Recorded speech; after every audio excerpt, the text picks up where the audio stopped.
આ ઘીરે કીધું ને, તને મેં કેટલી વાર કીધું કે તારે મને નહીં અડવાનો. તું મને છે ને જરાય પસંદ નથી. તું આ વાતને છે ને હવે ગળે ઉતાર લે. બા મારા કપડા લાવો ની. બા મારા કપડા લાવો.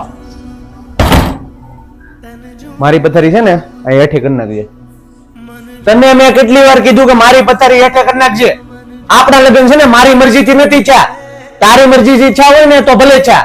મને તો છે ને પરાણે પરણાવ્યો છે. હું બીજી છોકરીને પ્રેમ કરતો હતો. ઈ મારી નો થઈ તો હું શું કામ કોક નો થાવ? તને જો હું ઘરમાં આવતો ને તકલીફ પડતી હોય ને તો છે ને હું બહાર હોય.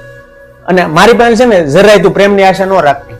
અને સાંભળ, માણાના લગ્ન પરાણે થાય, પ્રેમ પરાણે ન થાય.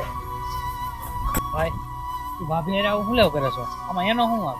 મને ખબર હશે એનો જરાય વાંક નથી, પણ મારું મન તો લાગુ જોવે ને. મેં અત્યાર સુધી મારા બાપની મરજીનું મેં બધું કર્યું ને. મારી ખાલી એક જ મરજી હતી કે હું મારી પસંદની છોકરી લગ્ન કરું. પણ ભાઈ તને જે ગમતી હતી ને એના ઘરે 2 છોકરા છે. એ બધું કેવું ભૂલીને આગળ વધી જઈએ. તો તું તારું ઘર બાંધ ને.